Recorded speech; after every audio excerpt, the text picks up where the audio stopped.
गया खरी हो हमर यार मनावा तो एक बेर बात कर लगे।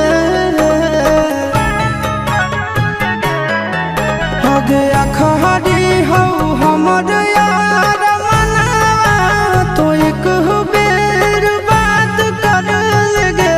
हो गे सुना यारवा हो भरती पटनवा में आके मुलाकात कर लेगे। आगे सुना यारवा हो भरती पटनवा में आके मुलाकात कर लेगे। आगे चली जाइबौ छोड़ी के दुनिया विदाई अपने हाथ कर लेगे। आगे सुना यारवा हो भरती पटनवा में आके मुलाकात कर लेगे। आगे सुना यारवा हो भरती पटनवा में आके मुलाकात कर लेगे।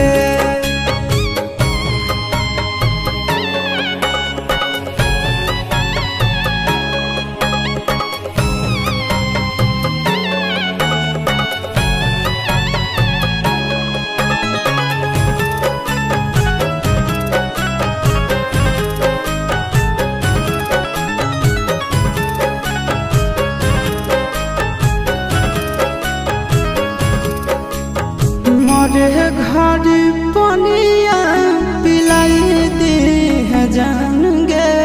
कफन ओढ़ाई दी है टूटत ही जब प्राण गे। मोरे घर पनिया पिलाई दी है जान गे। कफन ओढ़ाई दी है टूटत ही जब प्राण गे। हगे हमारा से तोरा जाती प्यार होता भेंट साक्षात कर लगे। हगे सोना यारवा हो भरती पटनवा में आके मुलाकात कर लेगे।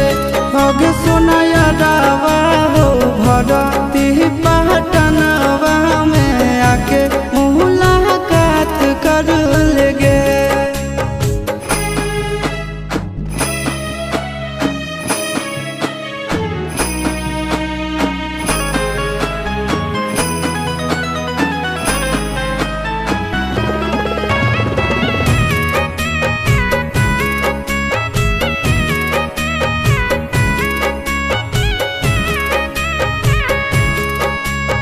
डॉक्टर जवाब दिल के बुलावा मौत के। देखी के चेहरा जानू चल जाई है लौट के। डॉक्टर जवाब दिल के बुलावा मौत के। देखी के चेहरा जानू चल जाई है लौट के। आगे अमन आलम गेला आशीष नंदन से औरी विश्वासघात कर लगे। आगे सोना यारवा हो भरती पटनवा में आके मुलाकात कर लेगे। आगे सोना यारवा हो भरती